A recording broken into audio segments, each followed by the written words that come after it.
Assalamualaikum warahmatullahi wabarakatuh. Selamat pagi Ananda. Kita akan melanjutkan materi pembelajaran kita.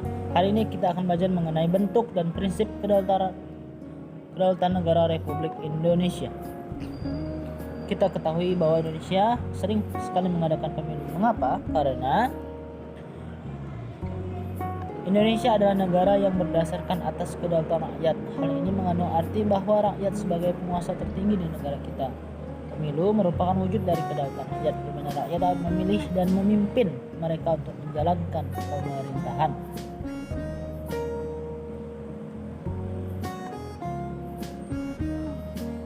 Selanjutnya,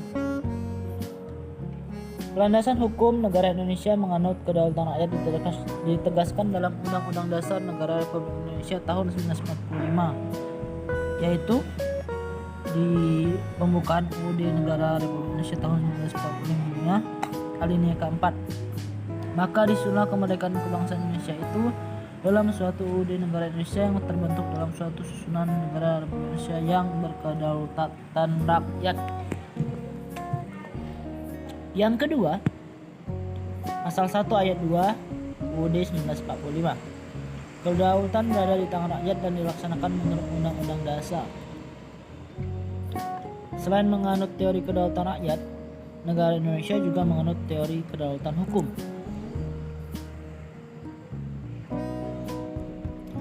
Landasan hukum negara Indonesia menganut teori kedaulatan hukum dinyatakan dalam Undang-Undang Dasar Negara Republik Indonesia tahun 1945 pasal 1 ayat 3. Negara Indonesia adalah negara hukum. Pasal 27 ayat 1. Setiap warga negara bersama kedudukannya di dalam hukum dan pemerintahan dan wajib mendukung pemerintah.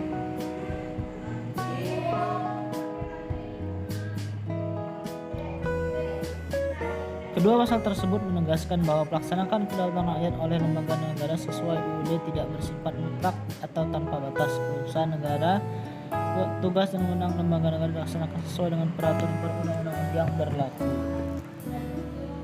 Prinsip-prinsip kedaulatan rakyat negara Republik Indonesia adalah sebagai berikut. Yang pertama, negara Indonesia adalah negara kesatuan yang berbentuk republik. Yang kedua, kedaulatan berada di tangan rakyat. Negara Indonesia adalah negara hukum. Itulah prinsip-prinsip dari kedaulatan rakyat. Prinsip-prinsip kedaulatan rakyat negara Republik Indonesia adalah sebagai berikut. Presiden tidak dapat membekukan atau membubarkan DPR.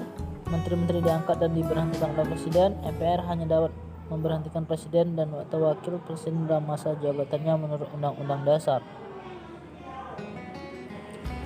Prinsip negara kedaulatan rakyat memiliki hubungan yang erat makna demokrasi. Abraham Lincoln mengartikan demokrasi sebagai pemerintahan dari rakyat oleh rakyat. Demokrasi berasal dari dua kata, demos dan kratian. Demos berarti rakyat dan kratian berarti pemerintahan. Artinya demokrasi berarti pemerintahan yang berdasar dari rakyat. Dalam negara demokrasi, rakyat yang memiliki kekuasaan untuk mengatur pemerintahan atau kekuasaan ada di tangan rakyat. Hal ini sejalan dengan makna kedaulatan rakyat.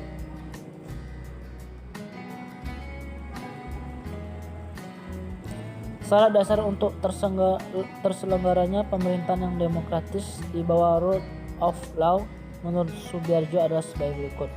Yang pertama, perlindungan konstitusional. Yang kedua, badan kehakiman yang bebas dan tidak memihak. Yang ketiga, pemilihan umum yang bebas.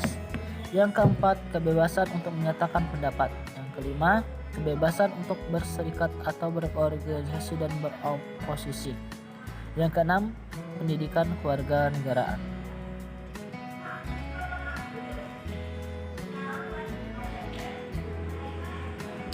Indonesia adalah negara yang berdasarkan demokrasi Pancasila.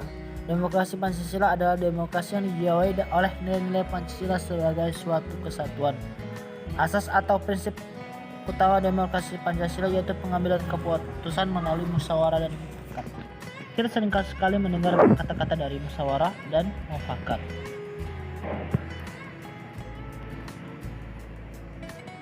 Musyawarah berarti pembahasan untuk menyatukan pendapat dalam penyelesaian masalah bersama. Mufakat adalah sesuatu yang telah disetujui sebagai keputusan berdasarkan kebulatan pendapat. Musyawarah mufakat berarti pengambilan suatu keputusan berdasarkan kehendak orang banyak rakyat sebagai mencapai tujuan.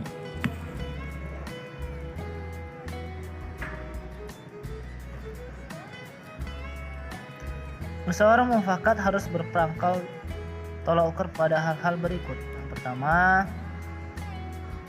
musyawarah mufakat bersumberkan inti kerakyatan yang dipimpin oleh hikmat kebijaksanaan dalam permusyawaratan perwakilan.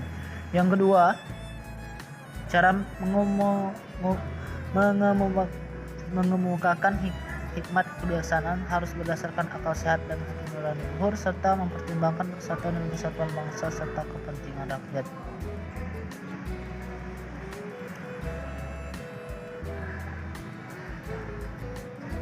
Pengambilan keputusan harus berdasarkan kehendak rakyat melalui hikmat kebijaksanaan. Yang keempat,